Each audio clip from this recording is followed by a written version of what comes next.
Hello, good morning students. વાત ચાલતી હતી સજીવ અને વસ્તી.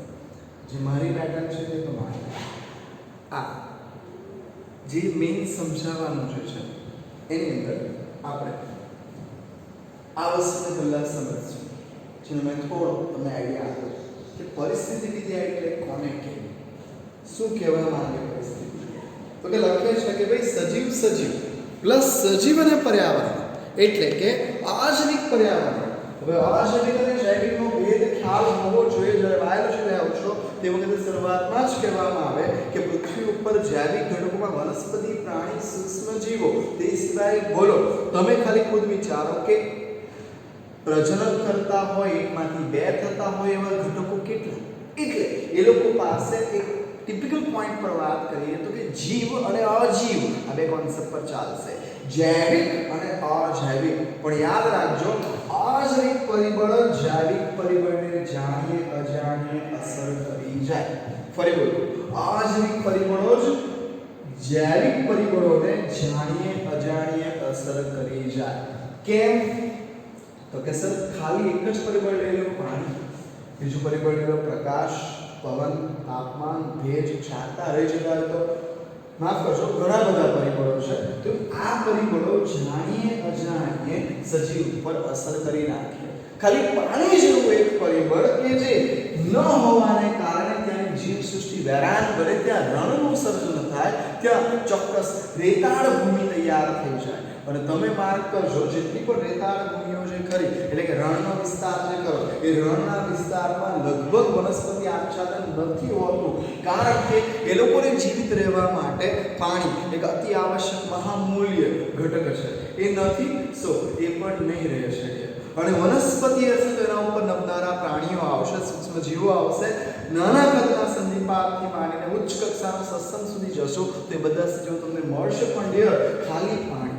બીજો એક પરિબળ લઈ લો તાપમાન. 56 ડિગ્રી સેલ્સિયસ કે 60 ડિગ્રી સેલ્સિયસ ઊભા રહેવાની તાકાત નથી, તો એવી જગ્યાઓ ઉપર અમુક જ પ્લાન્ટ સર્વાઈવ કરી શકે. તો એને કારણે તમે વિચારો કે અજૈવિક પરિબળો જાણીએ અજાણીએ જૈવિક પરિબળોને ટચ કરી જાય, જૈવિક પરિબળોને અસર કરે. લખે છે કે સજીવ સજીવ પ્લસ સજીવ અને અજૈવિક પરિબળો વચ્ચેના શું કહે છે તો કે એ લોકોના આંતર સંબંધો કે તો જ એ ટકી શકશે. અને પૃથ્વી ઉપર તમારી પાસે જે પહેલા લેક્ચરમાં કીધું કે તમારી પાસે નોલેજ હોવું જોઈએ કે કયો વિસ્તાર કેવો છે, કયા વિસ્તારમાં કેમની પરિસ્થિતિ અનુકૂળતાઓ છે. એ અનુકૂળતાઓને ધ્યાનમાં રાખશો તો મજા આવી જશે. અને એ સમજવા રહ્યું કે આવા અજૈવિક પરિબળો જો ફેવરેબલ હોય તો જીવસૃષ્ટિ ફૂલે ફાટે વધે.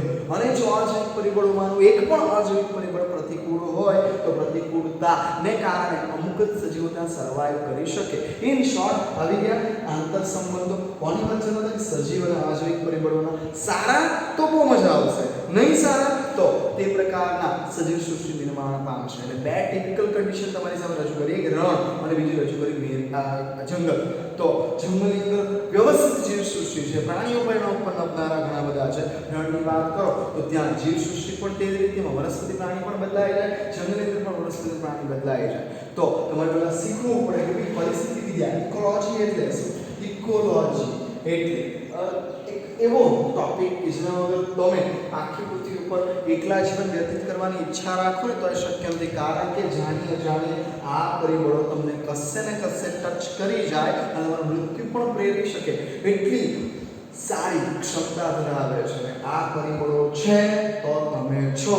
જો આ પરિબળો જો એની સારી કન્ડિશનમાંથી વિપરીત કન્ડિશનમાં આવી જાય કોઈ XYZ આ બધા નથી તો તમારા ઉપર જાણીએ અજાણીએ પરિસ્થિતિ બગડશે એનું ગેરંટી આપે.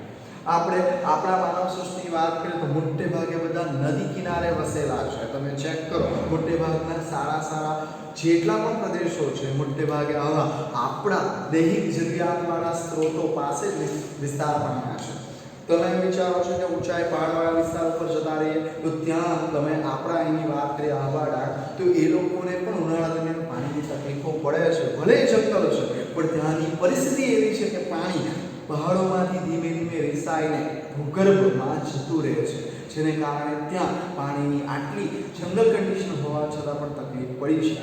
તો આ બધી વસ્તુઓ સમજાવે છે કે ઇકોલોજી એ બહુ જ જરૂરી છે અને જો એ સારી હશે ત્યાં જ સજીવો વધશે, એ મનુષ્ય હોય કે અન્ય સજીવો, અને બાકી પ્રાણી તે જ રીતે વનસ્પતિ પણ જો સારી પરિસ્થિતિ હશે તો જ વિસ્તાર પામશે.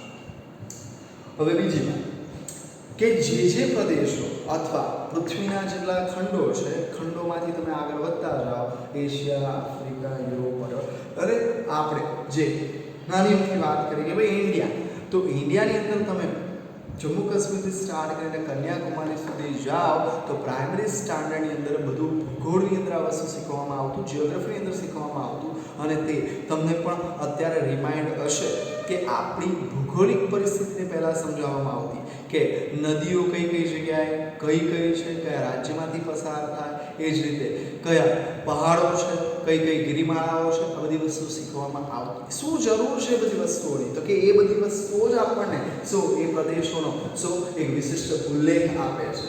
જેમ કે આપણે ત્યાં પણ ગુજરાત, દક્ષિણ ગુજરાત એ સારા વર્ષા વાળો પ્રદેશ કહેવાય, અને એ જ ગુજરાતની અંદર પાછું કચ્છનું રણ એ પાછો દુર્ગમ પરિસ્થિતિ વાળો વિસ્તાર કહેવાય. ક્લિયર? હવે એની જગ્યાએ હું મધ્યપ્રદેશ લઈ લઉં તો મધ્યપ્રદેશ ટોટલી વનસ્પતિ આચ્છાદન વાળો એરિયા, એની અંદર આવી કોઈ વિપરીત પરિસ્થિતિ વાળો પ્રદેશ નથી. આપણે શ્રી ગંગાનગર સાંભળ્યું છે, 56 ડિગ્રી 58 ડિગ્રી સેલ્સિયસ ટેમ્પરેચર થઈ જાય છે. અને એ રીતે જમ્મુ કાશ્મીરની વાત કરો અથવા લેહ લદ્દાખની વાત કરો તો ત્યાં માઇનસની અંદર પણ ટેમ્પરેચર જાય છે. તો હવે જબરદસ્ત વેરિએશન વાળા પ્રદેશો છે. આપણી પાસે મીઠા પાણીના સ્ત્રોતવાળી નદીઓની પણ ભરમાર છે. અને એ રીતે આપણા જો નકશાની વાત કરીએ તો જે દક્ષિણ ભાગ ગણીએ, બરાબર છે, તો એ ભાગની અંદર તમે જાઓ તો ગુજરાત, મહારાષ્ટ્ર પછી છોડો એટલે આપણા ઇન્ડિયાનો નકશો જો તો ફરતે કમ્પ્લીટ દરિયાથી ઘેરાયેલા છે. સમજાય છે કે? તો આપણી પાસે બધા ખારા પાણીના સ્ત્રોત, મીઠા પાણીના સ્ત્રોત બધી દ્રષ્ટિએ આપણે એક સારી જગ્યા ઉપર વસ્યા છે. અને એની અંદર પછી ધીમે ધીમે પાછા અંદર જતા જાઓ એટલે દક્ષિણ ગુજરાતની વાત કરીએ, મધ્ય ગુજરાતની વાત કરીએ, સૌરાષ્ટ્રની વાત કરીએ તો જ્યાં જોજો વનસ્પતિ સ્વરૂપો પણ બદલાય છે, ખોરાકના સ્વરૂપો પણ બદલાય છે, અને રહેઠાણ પણ બદલાય છે. કારણ કે જેવી જેવી પરિસ્થિતિ, જેવા જેવા પરિબળો, એ પરિબળો સાથે ચાલવું પડે અને તો જ તમે સક્સેસ થઈ શકો. આ એક વધારે વાત કરી નાખી શેના સંદર્ભમાં? ઇકોલોજીના સંદર્ભમાં, જે તમને ઇન્ટરેસ્ટ આપે કે કેમ પૃથ્વી ઉપર અથવા એક સામાન્ય આપણા વિસ્તારની અંદર આવો વેરિએશન કેમ છે, આવી ભિન્નતાઓ કેમ છે. તમે એટલા બધા લખી છો કે ખોરાકના સ્ત્રોતમાં જાતની વસ્તુઓ ઉપભોગ કરો છો. હું પીઝા બર્ગરની વાત નથી કરતો, હું વાત કરું છું તમારા દૈનિક આહારના શાકભાજી, તમારું શાક, તમારા જે પણ એની સાથે ખાવામાં આવતી બીજી બધી જ વેરાયટી. તો એની અંદર we have a variety like તમારી પાસે ઘઉં, જુવાર, ચોખા, બાજરી, નાગલી, we have lots of variety. અને એ જ રીતે વેજીટેબલ્સની વાત કરીએ ફૂડની અંદર તો એ પણ આપણી પાસે લોટ્સ ઓફ છે. સી ફૂડ પણ આપણી પાસે લોટ્સ ઓફ છે. અને જે નોન વેજ ખાનારા છે એ લોકો માટે પણ સ્વર્ગ જેવું છે. કારણ કે બધી જ પરિસ્થિતિઓ સારી હોવાને કારણે અન્નના સ્ત્રોત પણ એટલા સારા છે જેથી સજીવો પણ સારી રીતે ડેવલપ થાય છે. ઓકે, ચેન્જ કરો. હવે એ જ પરિસ્થિતિને તમે ધ્યાનમાં લો અને લેહ લદ્દાખ સાઈડ જાઓ, ઊંચાઈવાળા પ્રદેશ ઉપર જાઓ, આપણા પ્રદેશને છોડી દો, બરાબર છે. તો એ બાજુ ઠંડોગાર પ્રદેશ અત્યારે ચાલે જ છે, ચીન વિવાદવાળી બાબતો, જેને કારણે તમે ન્યૂઝમાં એ ભાગ જોતા હશો. અને એ પરિસ્થિતિમાં ત્યાં વનસ્પતિ આચ્છાદન છે જ નહીં, તો એ લોકો પાસે અન્નના જે આપણી પાસે સ્ત્રોત છે એવા અન્નના સ્ત્રોત છે જ નહીં. એ લોકો પાસે ઇવન ગાય ભેંસના દૂધની પણ અવેલેબિલિટી નથી, કારણ કે એ પ્રદેશની અંદર એ સજીવો ટકી નથી શકતા. એ લોકો યાક જેવા એનિમલ જે ત્યાં ટકી શકે, બકરા ત્યાં ટકી શકે એવા એનિમલ્સનું દૂધ પસંદ કરે છે. થોડી આમાં આઈડિયા આવી જશે તો પણ આનંદ થશે તમને અને મને કે આટલી સમજ મળી કે જેવો જેવો પ્રદેશ એવા પ્રદેશ પ્રમાણે ત્યાં સજીવ સૃષ્ટિ વસે છે, એ પ્રમાણે સજીવો ઘડાય છે. કારણ કે એના ઉપર જવાબદાર થાય છે આ પરિબળો. જેવું ઊંચાઈએ જશો તેમ દબાણ ઘટતું જશે અને ઓછા ઓક્સિજનમાં પણ શ્વાસ લેવા માટે આપણા ફેફસા ટેવાવા જોઈએ. અને પહાડી પ્રદેશ પર રહેતા છો, તમારા પગ મજબૂત હોવા જોઈએ જેથી સ્લોપ ઉપર તમે સરળતાથી ચાલી હરી શકો. અને હવે થોડું નીચે લઈ જાઓ કચ્છના રણની અંદર. તો કચ્છના રણની અંદર વનસ્પતિ આચ્છાદનની વાત કરીએ તો બોરડી છે, કાંટાવાળા વૃક્ષો છે, થોર છે, આવી જ વસ્તુઓ ત્યાં થશે અને એના ઉપર નબનારા સજીવો ત્યાં રહેશે. જ્યારે આપણા પ્રદેશની વાત કરીએ તો lots of good availability regarding plants and animal, કારણ કે અજીવ પરિબળો સારા છે. એટલે વેરિએશન બતાવે. લેહ લદ્દાખની પરિસ્થિતિના જે સજીવો જે છે એ લોકોનો ખોરાકનો સ્ત્રોત પણ લિમિટેડ છે અને આપણી પાસે અનલિમિટેડ વેરાયટી તમારી પાસે છે.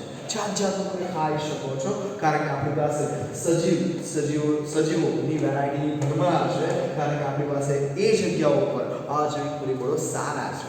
અને અમુક પ્રદેશની જે વાત કરીએ લાઈક લેહ લદ્દાખ કચ્છ તે જગ્યાઓ પર અજૈવિક પરિબળો ઇનફેવરેબલ છે. તો એ સમજાવે તમને શું સમજાવે? ઇકોલોજી. એ સમજાવે પરિસ્થિતિ વિદ્યા. એટલે તમને એ સમજ પડે કે સજીવ અને સજીવ અને અજૈવિક પરિબળો વચ્ચેના આંતર સંબંધોને તમે કહેશો ઇકોલોજી અથવા ઇકોસિસ્ટમ તરીકે ઓળખ.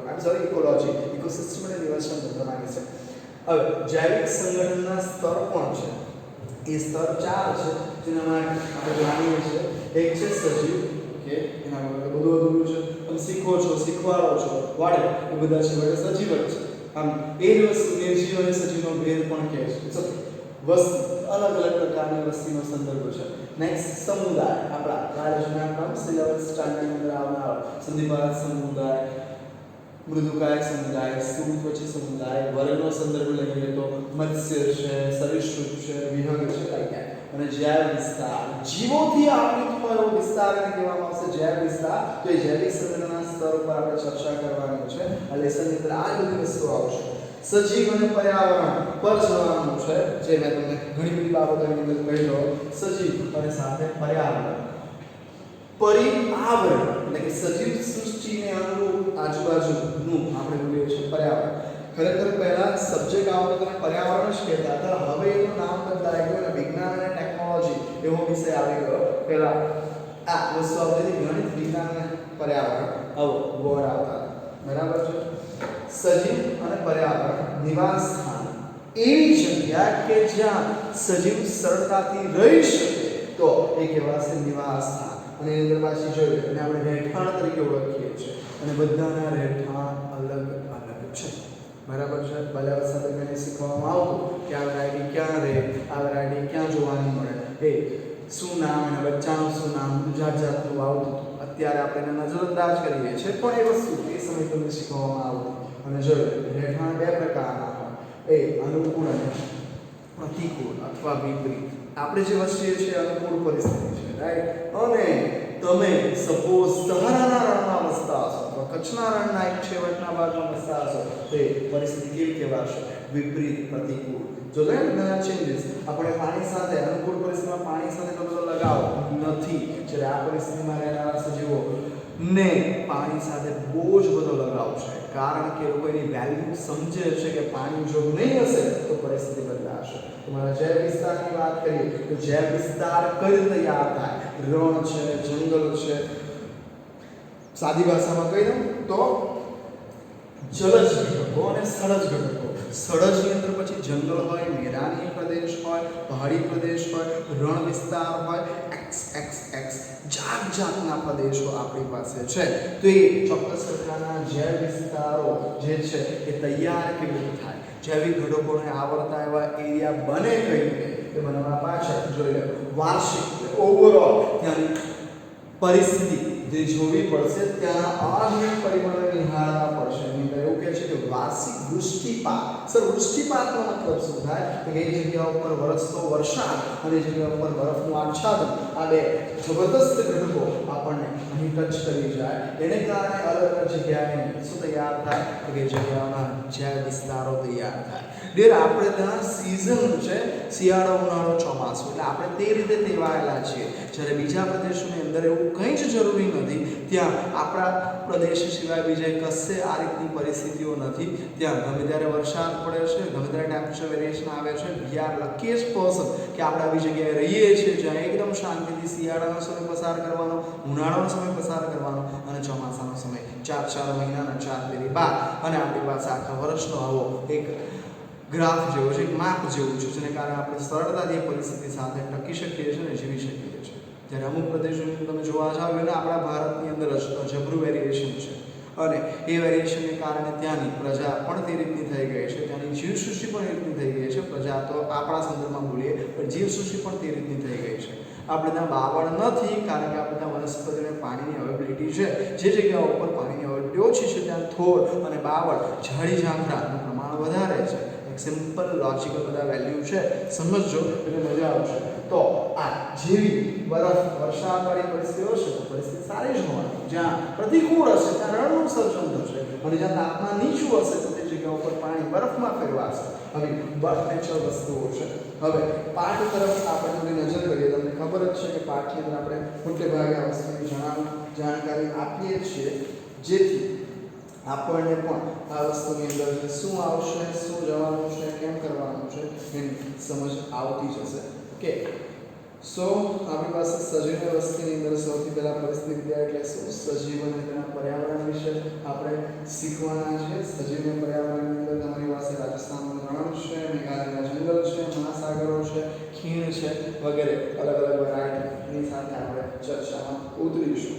ત્યાર પછી આપણે ચોક્કસ પ્રકારના અજૈવિક પરિબળોની યાદી તૈયાર કરી અને અજૈવિક પરિબળો તરફ જવાના છે. એમાં અજૈવિક પરિબળમાં પહેલું જ હશે જે તમને કદાચ અહીંયા સુધી ઘણા સુધી વિશ્વાસ નથી, પહેલું પરિબળ એ જ હશે અને એ છે તમારી પાસે પહેલું પરિબળ. એની અંદર મુખ્ય અજૈવિક પરિબળોની અંદર તાપમાન છે. તાપમાનની સાથે વનસ્પતિ અને પ્રાણીનો સંદર્ભ આપેલો છે. ત્યાર પછી પાણી છે, ત્યાર પછી પ્રકાશ છે, ત્યાર પછી આગળ વધો એટલે તમારી પાસે ભૂમિ છે અને સજીવના અજૈવિક પરિબળો સાથેની પ્રતિક્રિયાઓને દર્શાવે છે. બહુ સારો ટોપિક કહેવાય કે સજીવો એ અજૈવિક પરિબળો સાથે કઈ રીતે તાલમેલ દર્શાવે છે, કઈ રીતે ટકે છે. તો એ વ્યવસ્થિત સમજ આપેલી છે. પ્રતિક્રિયાઓ કે ભાઈ તમને કાંટો વાગે એટલે તમારો પગ ઓટોમેટિકલી તમે ઉંચકી જ લેવો છો. આ પ્રતિક્રિયા કે એક્શન રિએક્શન. તો આપણે પરિસ્થિતિના પરિબળો સામે ઓટોમેટિકલી રિએક્શન આપીએ છીએ. જેમ કે બહુ ઠંડી હશે તો તમને ચોક્કસ પ્રકારના રૂવાટા ઊભા થઈ જશે. બહુ ગરમી હશે તો તમારા શરીર પરથી સ્વેટિંગ ચાલુ થશે. અને વરસાદ હશે તો તમે ચોક્કસ પ્રકારની પ્રતિકૂળ પરિસ્થિતિમાંથી પસાર થશો. તમે ઠંડક અનુભવશો, તમે ગરમીની શોધ કરશો. કે વરસાદ આમ બહુ વરસાદ પણ સારી વાત. સાદું અને સિમ્પલ કહેવાની ઈચ્છા થાય કે કોઈ પણ આવા અજૈવિક પરિબળો સામે આપણે પ્રતિક્રિયા દર્શાવીએ છીએ.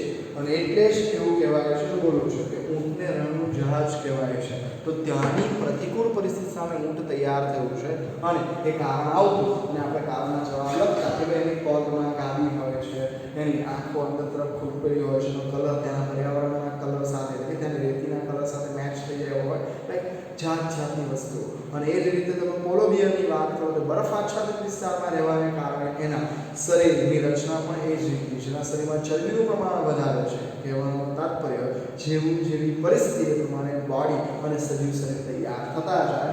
એ જ વસ્તુ જો પ્રાણીને લાગુ પડે તો એ વસ્તુ વનસ્પતિને પણ એ લાગુ પડે. એની અંદર ટોપિક આવે છે નિયમન કરવું. કે જ્યારે ચાન્સ ત્યારે સમજશું અનુકૂળ થવું, એની અંદર સ્થાનાંતર કરવું, મુલતવી રાખવું. અને અનુકૂલન એટલે શું? તો કે આપણે અનુકૂલન સાધ્યા વગર રહી શકતા નથી. અનુકૂલન સાધવું જ પડશે. અને જો અનુકૂલન ન સાધો તો તમારું મૃત્યુ નિશ્ચિત છે અથવા તમારું વિઘટન નિશ્ચિત છે. તમે પાછળ પડી જશો. આપણી પાસે ચોક્કસ પ્રકારના મરુનિવાસી એટલે રણમાં રહેનારા સજીવો સાથે ના પણ અનુકૂલનો છે. આપણી પાસે સસ્તન પ્રાણીઓ ના પણ અનુકૂલનો છે. તમારે એલનના નિયમે યાદ રાખવાનો રહેશે. નૈદાનિક અનુકૂલનો છે. વસ્તી વિશે હવે સ્ટાર્ટ થાય છે અને વસ્તીનો અહેવાલ તમને આપેલો છે અને એની અંદર વસ્તીના 8 થી 10 જેટલા લક્ષણો છે. એમાંથી અમુક લક્ષણો અહીંયા બહુ જ કેરફુલી આપેલા છે અને એ વસ્તીના લક્ષણો ની સાથે આપણી પાસે લગભગ 5, 6, 7, 8 જેટલા વસ્તીના લક્ષણો છે એ પૂરા કરશું. અને ત્યાર પછી આપણે જીવનચક્રની વિવિધતાઓ, બરાબર, વસ્તીના વિવિધ આંતરક્રિયાઓના નામ આપીને પરભક્ષણને દર્શાવશું. ત્યાર પછી પરભક્ષણની અંદર પાછું એ થોડો મોટો ટોપિક છે. અને ત્યાર પછી આપણે લઈશું ગોસ્તન નિયમ. એની અંદર આવશે સ્પર્ધા, એની સાથે સંકળાયેલ છે ટોપિક બતાવે છે પરોપજીવન. એની અંદર બાહ્ય પરોપજીવી, અંતઃપરોપજીવી એ વસ્તુ પણ આવશે. ત્યાર પછી આગળ છે આપણે સહભોજિતા. પછી જે છે વસ્તી પછીનો આ છેલ્લો ભાગ અને પર્યાવરણ અને એની સાથે સહકારિતા. અને છેક છેલ્લે આપણે ભૂમધ્ય સામુદ્રિક ઓર્કિડથી સાથે વસ્તુને સમજશું અને પર્યાવરણ અને પ્રાણીના આંતર સંબંધોને સમજશું. આના માટે તમારે બહાર નીકળવું જરૂરી છે. અને બહાર નીકળવું એટલે તો કે પર્યાવરણ સાથેનો ટચ લેવો જરૂરી છે. તો તમને આ વસ્તુની સમજ સારી મળશે. દાંડીના દરિયા કિનારે જાઓ તો ત્યાં લીમડો નથી ડિયર, ત્યાં બાવળ જ છે. કારણ કે ત્યાંના ખારા વાતાવરણમાં રહેવા માટે ટેવાયેલા છે. તમે એ દરિયાની ભૂમિની અંદર કોઈ પણ પ્રકારનો ક્રોપ એટલે કે પાક નહીં ઉગાડી શકો તો એ વસ્તુ અહીં સમજ પડશે કે કેમ ન થાય, કારણ કે ત્યાં સજીવને જીવવા માટે પરિસ્થિતિ એટલે કે અજૈવિક પરિબળો અસર કરી જાય છે. એ લોકોના આંતર સંબંધો બગડ્યા છે, ત્યાં નથી ટેવાતા, એને કારણે સજીવો ત્યાં વસી શકતા નથી. એટલે હાલ આપણે સ્ટાર્ટ આપ્યું છે અને ધીમે અને આપણે સૌથી પહેલા ટોપિક ઉપર જઈશું અને સૌથી પહેલા તો સજીવ અને પર્યાવરણ ધીમે આપણે સ્ટાર્ટ કરશું. અને એ તમારે બુકની દરેકે દરેક લાઈનને કેરફુલી રીડ કરવાનું છે. બુક સાથે રાખશો, હું પણ રાખીશ, જેથી કરીને તમને એ વાક્યની સમજ બહુ સારી રીતે પડે. આની અંદર ચલાવવું અને તમારે સાથે રહેવું બહુ અગત્યનું છે. કહેવાનો મતલબ એવો છે કે મને આ ટોપિક બહુ જ ગમે. મેક્સિમમ ટીચર એ પર્યાવરણથી દૂર ભાગે છે. ઇકોલોજીના ચેપ્ટરમાં એ લોકો એવું કહે છે કે નહીં સર આ મજા નથી આવતી. હું કહું છું કે આની અંદર એકવાર સમજ પડીને તમે એને બાય હાર્ટ લર્ન કરવાનું શરૂ કર્યું ને કે આ છે તો બધું છે, અને જે દિવસે તમને એની સત્યતા સમજાવે ત્યારે કહેશો કે આ ટોપિક બહુ જબરદસ્ત છે. અને જ્યારે આવી સારી પરિસ્થિતિઓ મળે છે તો સજીવો જીવે છે. જો પરિસ્થિતિ ખરાબ હશે તો સજીવો જીવી શકશે નહીં. That is the point. એટલે કે આ જે પરિબળોને તમારે સેલ્યુટ કરવા છે. મેં તમને અડધી નોટ્સ પહોંચાડી દીધી છે અને એ વસ્તુ તૈયારી કરવામાં છો અને લખવામાં છો, અને સાથે સાથે બુકની અંડરલાઇન કમ્પલસરી જોઈશે અગાઉના ચેપ્ટરોમાં પણ અને આમાં પણ. અને પછી આપણે એની અંદરથી MCQ બનાવીશું, અને એટલા માટે તમારે જ્યાં સુધી બુકનો ટચ હશે તો તમને બહુ જ ફાયદો થશે. Thank you. આપણે કાલની શરૂઆત કરીશું.